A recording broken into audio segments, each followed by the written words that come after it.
So yeah, it's true. So we are in the same university, and I'm very happy to collaborate you, meaning in scientific action or any further clinical research as well, as we mentioned several times before. So right now, if you don't mind, then I would like to introduce myself shortly, briefly. So this is the house where we are working right now. This is the first department of the first department of surgery of Semmelweis University, and that was 100 years ago picture because the house is older than 111 years old. That was the paper when it was established, and the first professor was Professor Dollinger, who was the first head of department in more than 110 years ago in this department. So the house is quite old, but we try to refresh it again and try to fit to the new requirements of the surgery. And right now, in the last year, we make an extra into this house, into this department. So we've got 110 surgical beds, mainly visceral surgery. And right now we've got 30 extra beds for interventional gastroenterology, but we've got a huge IBB center, a huge hepatology, and several spots for endoscopy and ERCP, endoscopic ultrasound, and so like right now we live together with the gastroenterologists in one house. It's nice. So this is our staff, surgeons and gastroenterologists together. So right now we are at 65 doctors together to work on this unit. And this is the professors.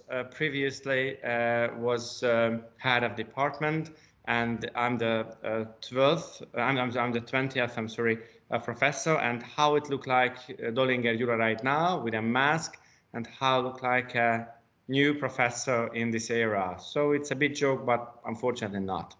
So, okay, what is the topic? The topic is about liver regeneration, and I would like to start it with the legend, because as you know, there was a guy who was called Prometheus, and Prometheus was developed and then the defenseless of the humanity, and therefore he stole the fire, you know, the Apollo's sun carrot, and giving to the humanity. That's why his punishment, unfortunately, which was quite aggressive, meaning he was chained to the Caucasus, and there was a bird, an eagle, which comes every day and beat a part of his liver, make a liver resection, and can do it daily because the liver regenerate enough way and to ensure the next portion for the bird.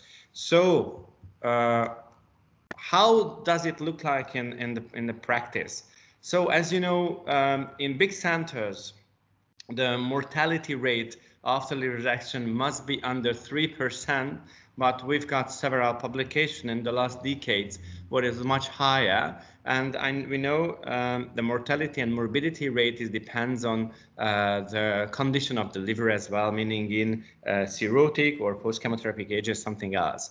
So what is the life-threatening event in the patient line after liver resection is the post-hepatectomy liver failure, and we use this very simple and easy and manageable criteria for that, meaning 50-50 criteria. The prothrombin and the bilirubin level can directly shows us after the 5th day of the surgery what happened with the patient. Could we have any fear about post-operative liver failure or not?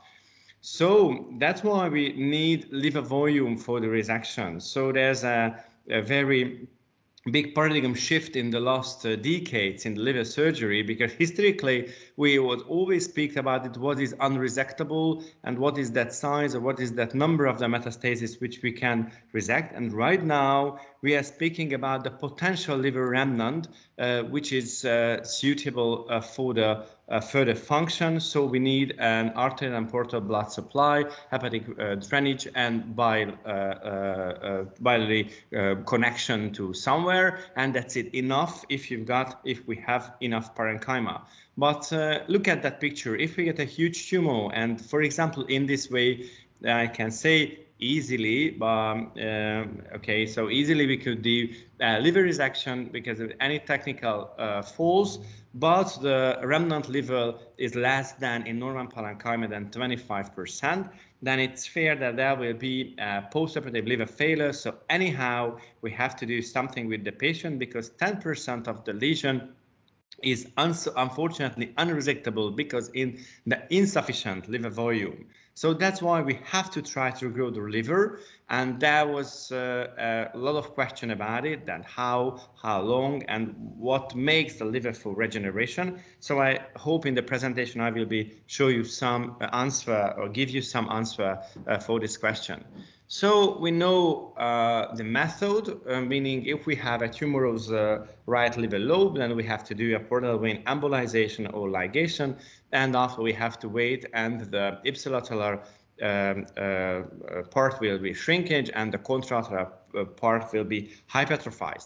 So it's a quite old story because there was a German pathologist who wrote this phenomenon because he's got a syphilitic gum around the portal vein, and he saw that compression of the portal vein can provoke atrophy. And there was some French guy who did some experimental work on rabbits to provoke liver regeneration and atrophy. And in clinical implication, there was a big jump when bleeding liver tumor was the bleeding was stopped during the operation with the portal branch ligation, and later on it was showed it can cause a hypertrophy on the contralateral part. So there's an evolution of the liver regeneration, induced liver regeneration techniques. So that was the portal vein embolization and ligation, and after it's called two-stage hepatectomy, which is quite easy. So we've got multiple liver metastases in all over the liver, and the first stage we clear the liver from the metastasis which we left behind, and after we have to do the portal vein ligation. Here is some picture of our patients from CT scans, and we have to wait 4-8 weeks with hypertrophy, and after in the stage 2 we can do the liver resection easily because we have enough left parenchyma. So when there was a big jump again in 2012, there was the ALPS new period, the associated liver partition and portal vein ligation for stage hepatectomy, and there was partial ALPS and monosegment ALPS, and so on and so on. So right now, this is the end of the evaluation. So what is the ALPS? You know, we've got a problematic oncological case because we have no really chance for the growing with portal vein embolization, or the time is very short, so we have to do something immediately. Briefly, I can explain the situation, and that's why we have to clear the left side, and after have to do a complete trisection of the parenchyma and ligation of the portal vein. So we've got just artery and hepatic outflow and good biliary outflow, and we have to wait only 1 week or 2 weeks for the super extra regeneration, and after we can do the removement of the tumorous part. So for example, we have a patient last year who's got only 11% of normal parenchyma, but with monosegment ALPS, we can do, for example, a very active regeneration under 14 days from 11 up to 30%, and the patient can survive the operation. Right now, he's healthy and under oncological control. So is the human practice and reproducible on small animal model? Because right now we've got a very special state because we know the outcome, meaning a clinical outcome. It's a good performance after surgery, but nobody knows really why and how does it work, and how can we exaggerate this liver regeneration, or what is that point when we can destroy or spoil the whole process. So we had several publications, and all the pictures and data which we will show, it's a published data from our lab.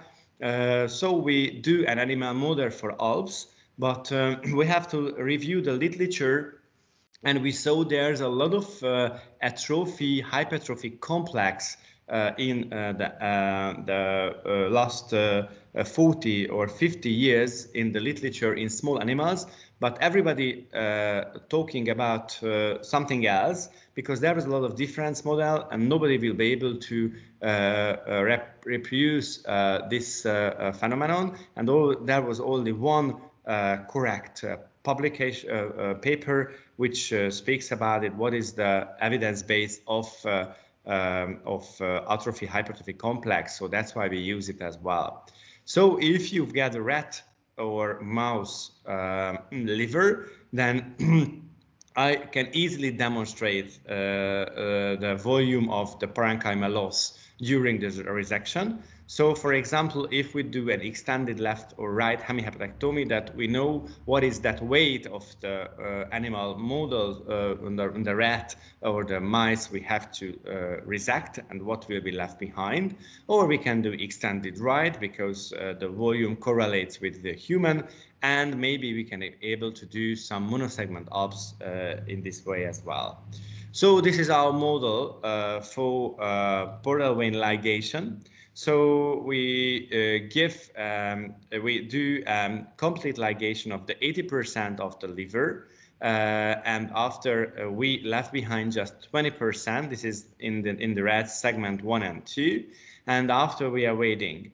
If you have a look, because if this slides, then we give some dye into the well-perfused porta and just the segment 1 and 2, meaning the 20% of the parenchyma is staining with the dye. What happened to the circulation of the liver after portal vein ligation or embolization? So if you have a look on the quite good structure of the Rappaport acinus model, then you can see the supplying part of the liver and the drainage in the central. And what happened? We have to know a very important notice, because the liver is like the liver mimic like a sponge, because there's no reflection for proteins. It's very important. So this is the differences between non-parenchymal liver organ and the liver, because it does not reflect any protein, so it helps the normal protein synthesis and metabolization. So it will be very important later on. You will see why. So this is the normal structure of the liver, and you can see the main part of the blood flow comes through the portal vein, and the minority comes from the hepatic artery. But the difference is between the pressure, and that's why in the middle of the acinus there will be a quite mixed blood with low pressure and high flow. So this is a special zone which reflects about the vulnerability for ischemia, because what's happened? After the portal vein ligation, there will be a relative hypoxia, because when we block the right portal vein, there will be a hepatic arterial buffer response, meaning fourfold higher arterial blood flow will directly supply the ligated lobe of the liver. But there will be a washout phenomenon in the other side, because in the left side there will be a huge mesenteric venous inflow in the portal vein, which dilute the hepatic artery oxygen concentration. So there will be in the left lobe, which we left behind for the regeneration, is under hypoxia. And what happened in the right lobe? Because the right lobe is huge, and there is 4 times higher perfusion but arterial inflow, but there's no portal flow, which the really engine of the circulation, and that's why there will be an hypoxia again. So there is a different lesions, meaning on hypoxia, while the regeneration part in the left lobe is a periportal hypoxia, in the right lobe is a pericentral hypoxia. So we do a hypoxia probe kit to show the level of the hypoxia, and it is similar results which I showed previously. So it's a hypoxia-induced liver regeneration. But the right lobe has a severe hypoxia as well, but anyhow it can survive. So this is the way, as I mentioned to you, this is the hepatic arterial buffer response. It's very easy to understand it because at the inflow of the hepatic and portal vein, that point when it enters to the acinus, there's a continuous adenosine concentration, and if there's no portal vein inflow which can wash out the adenosine, then it will be very active vasodilator on the artery. So that's why the artery will open and give the 4 times higher arterial blood flow to the liver. So this is the way if you have hepatic arterial blood flow increasement after portal ablation, but there's no simultaneous effect. If you ligate the hepatic artery, the portal blood flow will not increase after all.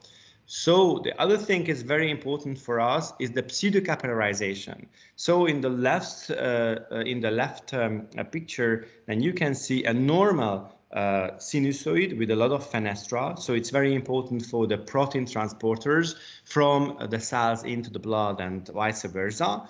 But after where there is no reeling feeding agent from the gut, meaning there is no portal inflow to the liver on the right side, there is no need for opening or a big hole opening in the whole capillaries. So that's why it will lose the active transport windows, and it will show later on like a muscle or kidney or brain tissue capillaries, and it will help the liver to use the oxygenous blood without any loss in the right side. Okay, so the permeable sponge shows peripheral tissue perfusion, increased resistance, improved circulation. So that's why this is the clue for survival. So what happened in the ligated lobe? So we block the portal inflow. We've just increased hepatic artery inflow, and we see a very intensive perfusion around the sinusoids with the hepatic artery buffer response. But after days, there will be a complex atrophy. And what happened in the non-ligated lobe, where we'd like to emphasize the importance of the regeneration. So there is a huge portal inflow and a slower washout and less arterial inflow. And in this case, we see a very active shear stress on the surface of the hepatocyte. It will be very important later on. So this is our model which we use several times. So 20% underwent regeneration and 80% is blocked by the portal inflow. So what happened with the microcirculation?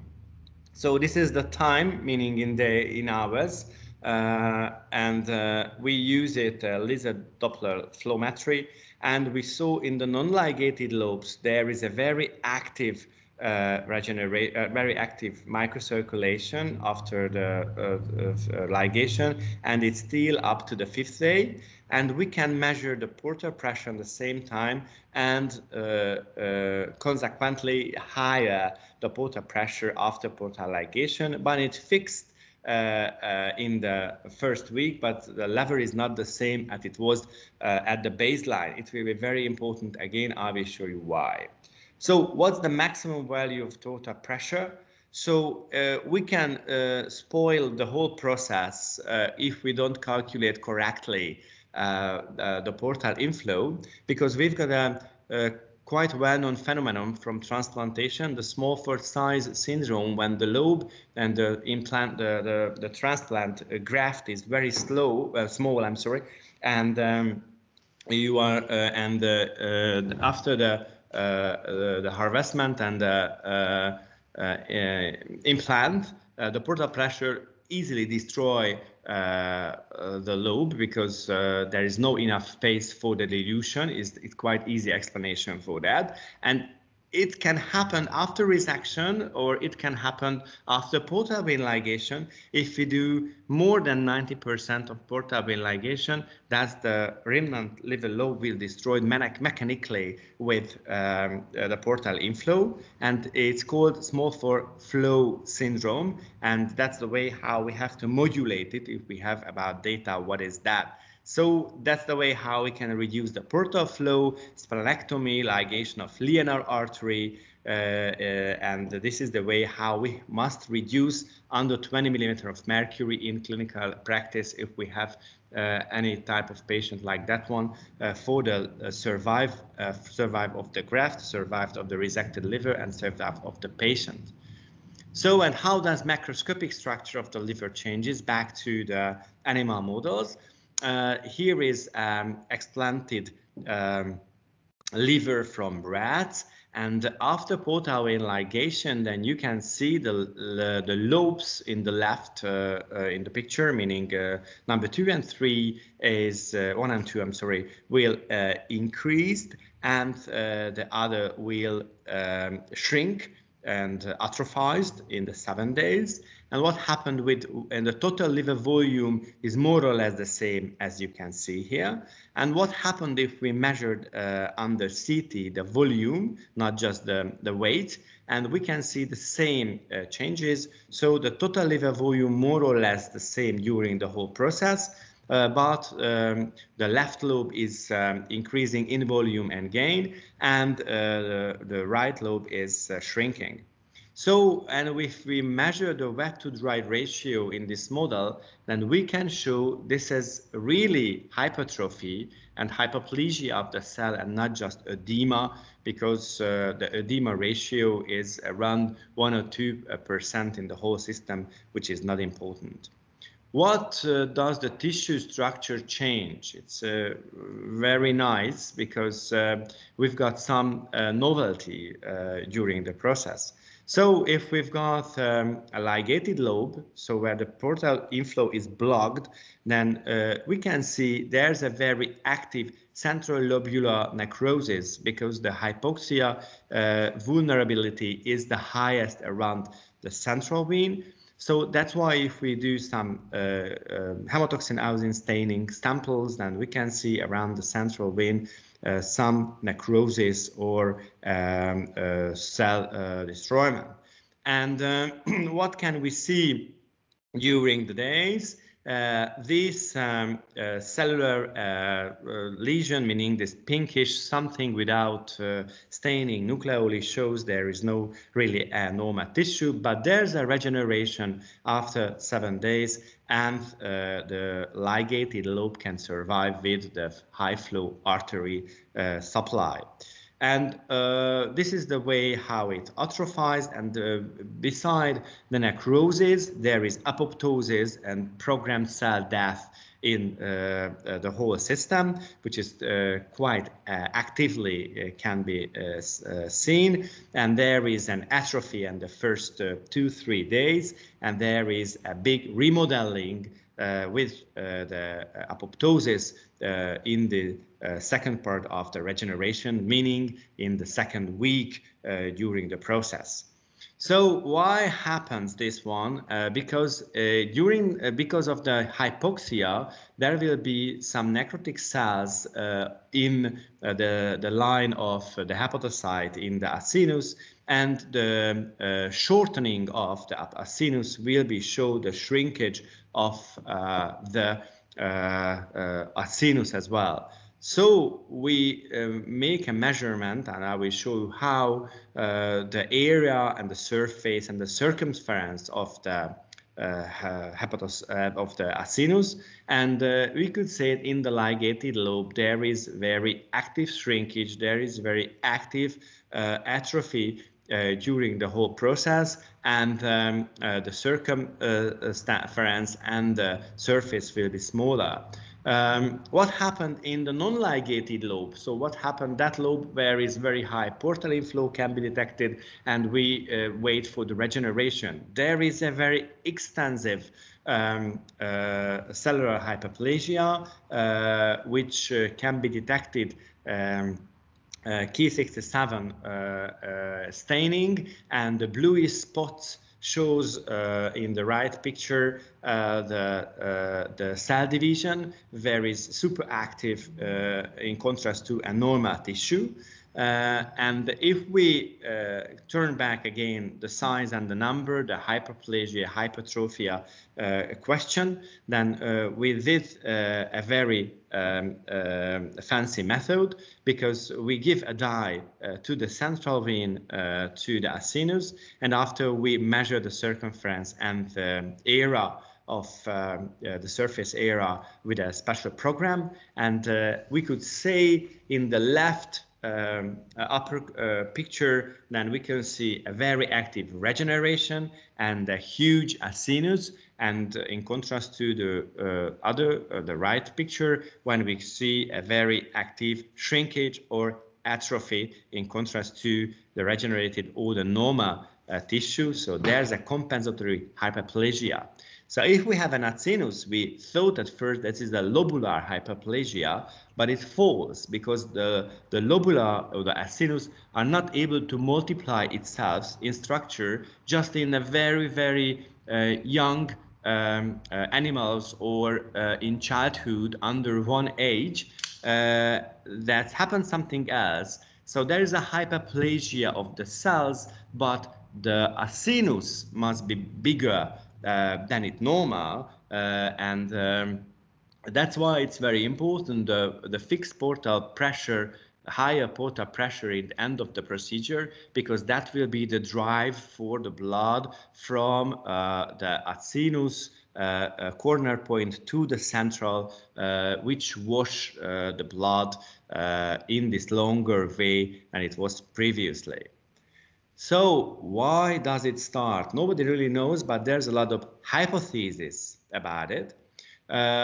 Because anyhow, it must be some humoral factors behind, hepatocyte growth factor, epidermal growth factor, and so on and so on. But nobody knows the really answer for that. But we have a blood flows theory. So if we have a portal venous flow which is increased, for example, the manipulation of the right portal branch, meaning blocking, then there is a humoral signal molecules which is react for this manipulation, and there is a very intensive shearing stress, as I mentioned to you, and there is hypoxia, and the three is together will help the liver to regenerate, because this is a very active pathway for cell division, apoptosis, or the energy status imbalance, to corrigate the energy imbalance, I'm sorry. So does it grow always equally? That's a very good question, and we do a model for it again. So if we do just 7% or 80% of 90% volume portal vein ligation, I'm sorry. So if you ligate the portal vein, which gives blood supply to 7, 80 or 90% of liver parenchyma, so we've got a different result. So this is the harvested autopsy of the animals, and you can see the difference between the same lobes in time and depends of the percentage of the portal vein ligation. So if we see the regeneration rate, meaning how active will be the growing in the liver from the 0 point up to 1 week, then we can see after 90% of portal vein regeneration, we can see 4.5 fold higher regeneration in contrast to the 7%. And this is the ligation lobe shrinkage activity, which can show very active shrinkage after 90% of ligation. So this is the same as we can see in cell division. At the first day, the peak can be detected at that group where we ligate the 90% of the portal vein branched liver.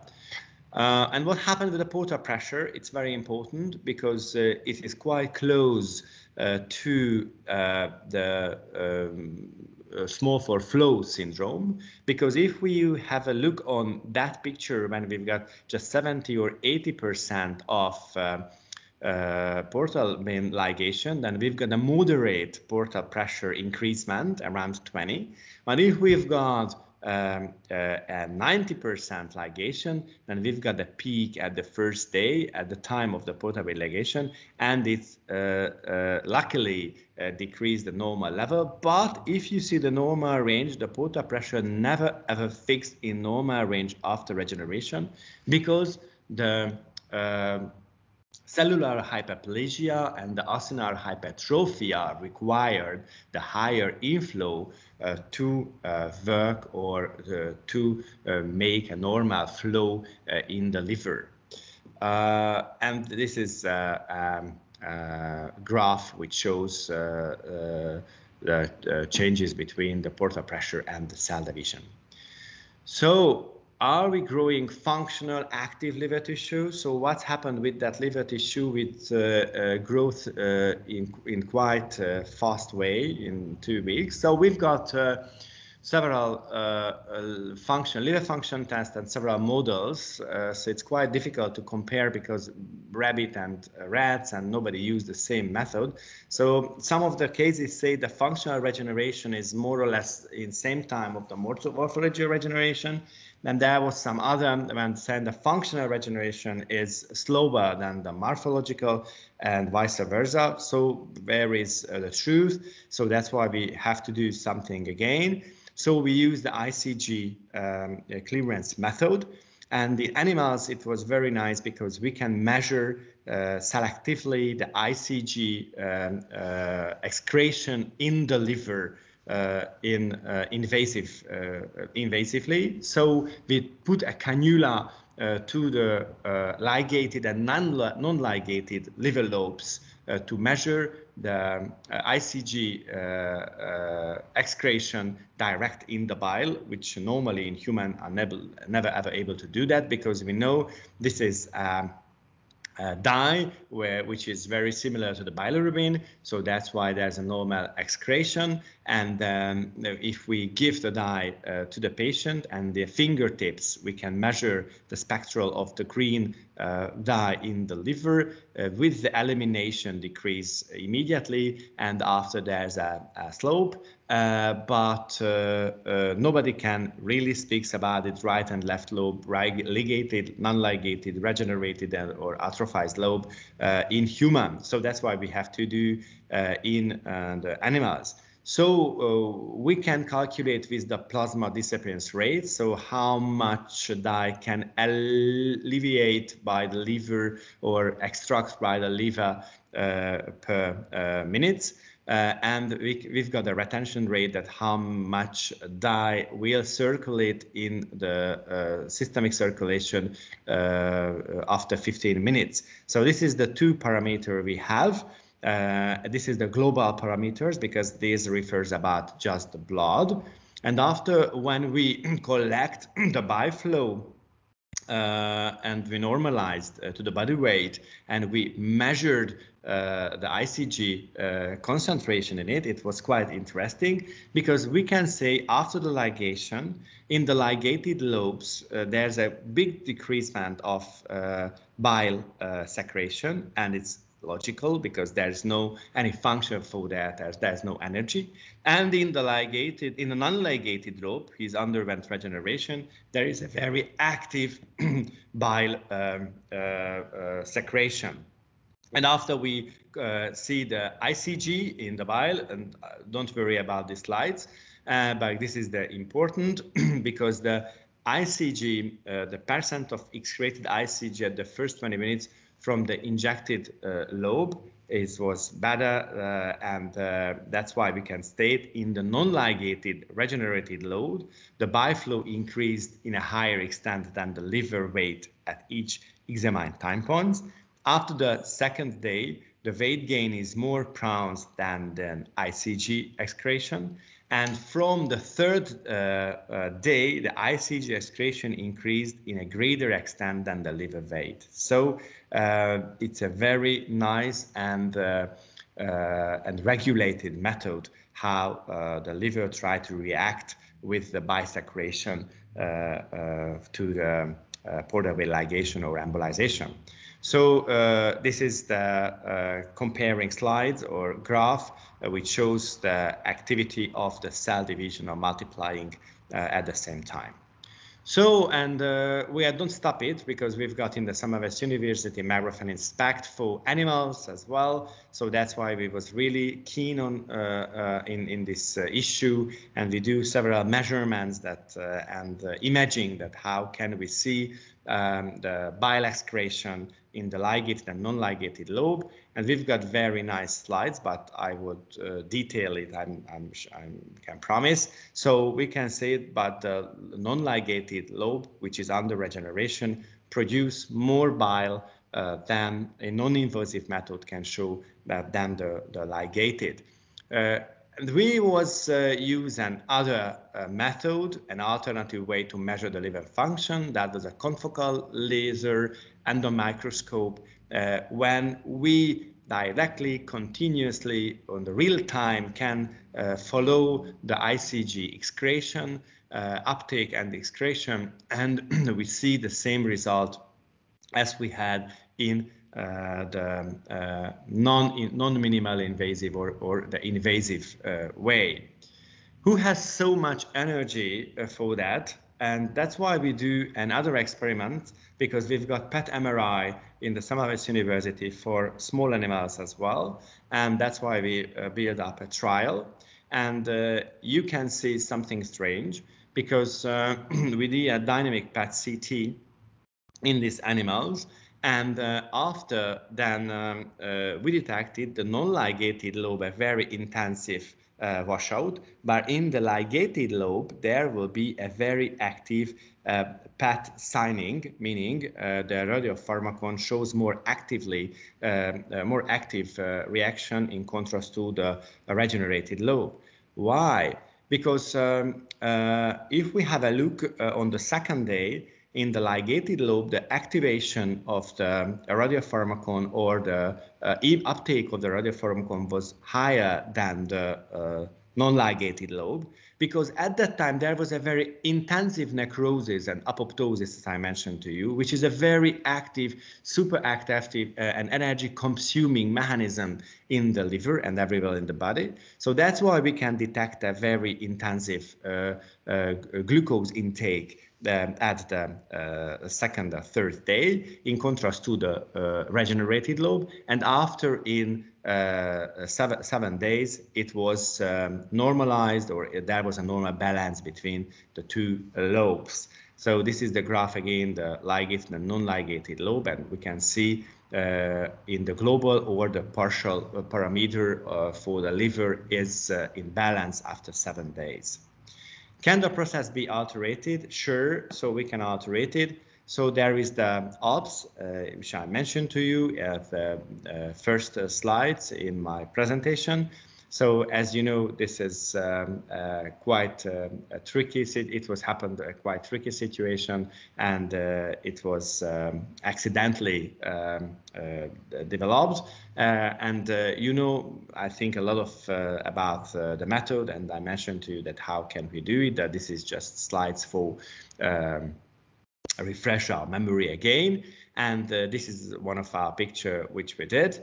And there was a big question between and how can we model the ALPS method in animals, because we've got a rat liver which lobes are separated from each other. So that's why I always said there's a paradigm shift with the rat liver lobe has a five splits between them. So that's why the portal vein ligation model is more or less an ALPS model in rats, because there's only one portal inflow and one hepatic outflow, and separated the lobes from each other. There is no collaterals between the lobes. So that's why we can calculate just 1 week regeneration after the ligation in animals, in contrast to the human, where we've got a 4 or 6 weeks waiting period.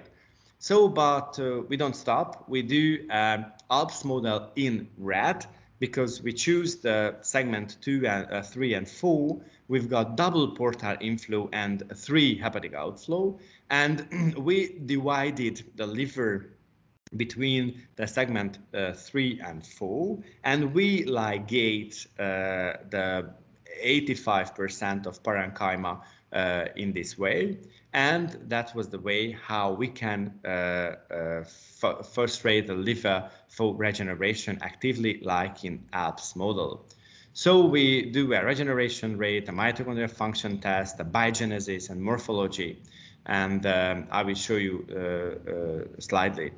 The morphological changes, as we can see, the low weight was much more intensive in contrast to the portal vein ligation model. And if we see in the regeneration ratio in percentage, then we can see there is around 100%, plus 100% extra differences between the regeneration in ALPS in contrast to the PVL group, but there is no differences between the ligated and ALPS group in the atrophy complex, just in the hypertrophy. So if we check the microcirculation, it shows very nice the importance of the collaterals between the lobes, and why is it so important in ALPS to destroy all the collaterals, the both sides, and this is the way how we can increase the liver regeneration much intensively, because when we do the ligation at first in PVL or in ALPS, then we can see a big change in the microcirculation, meaning increasement or decreasement. But when we do the transection in the liver, the parenchyma, when we cut through the parenchyma in the ALPS model, then we can see significant differences between the both sides in contrast to the PVL. So what is the reason of the very active regeneration in ALPS? One of them is the collaterals. Maybe I can show you its importance. The second one in the inflammation process and response. And we measure the TNF-alpha and NF-kappa B proteins as the active markers of the inflammation. As you can see, the ALPS group in the first and second days, it's much more higher than the normal ligated group. And this is the same slide, meaning this is the same method in the slide for the counting of the regeneration. And we can see while the staining here is brownish spots, this is full brown picture in the ALPS in the first day, meaning the cell division or multiplying is super active in contrast to the portal vein ligated group. And what happened in the energy factories, so meaning in the mitochondria? So why is it? So who can handle with this energy? So I don't want to make the details because we've got several slides about the inflammation and the biogenesis and the energy production, but I've got a summary from that, because one of my PhD students was very active and make a new software to measure the surface and surface area and the circumstance of the mitochondria, but he have to count more than 100,000 and so, and we could say the average mitochondrial area in ALPS is smaller, and the fraction in the immatured mitochondria in ALPS is much higher than the PVL. So that's why we could say that after ALPS, during the regeneration time, there is a period when the energy household of the liver cells became extremely vulnerable due to the difficulties that appears in the mitochondrial function. And these difficulties can play a major role in the higher mortality of patient after ALPS, because there's no normal acute phase reaction from the liver because the injured and non-matured mitochondria during 1 or 2 weeks. So if a patient has any adverse event in his life between the 2 stages, meaning portal vein ligation and transection, and resection, meaning during the 1 week, if the patient have any septic complication because of bile leakage, pneumonia, something else, the liver is not able to react for that because there's no enough mitochondria, and there is then extremely vulnerable period for the liver. So maybe the first period when we saw a lot of mortality between the ALPS period can explain with this phenomenon. And do we have any questions? Yes, we've got 100 or so questions, and fortunately we can work together with Carl and Mo some years ago, and right now our result is under publication, for example, in the prehabilitation and ALPS and septic models in ALPS, so it can give a lot of answer for this next question. But as I mentioned to you, there is nothing new under the sun, because I told you about and I spoke about a lot with Prometheus, but there's another guy in the Greek mythology. It's called Tithios, who did the same punishment, or get the same punishment. So he was chained to a rock, and there was another bird which comes just his liver was resected every 28 days, and it's maybe more or less much closer to our idea, but I have no really any idea about how the Greek guy can figure it out at that time, more than 2,000 years ago. So thank you for your kind attention. I try to be much shorter than I get 60 minutes, but maybe if we had any question, I try to answer it. Thank you.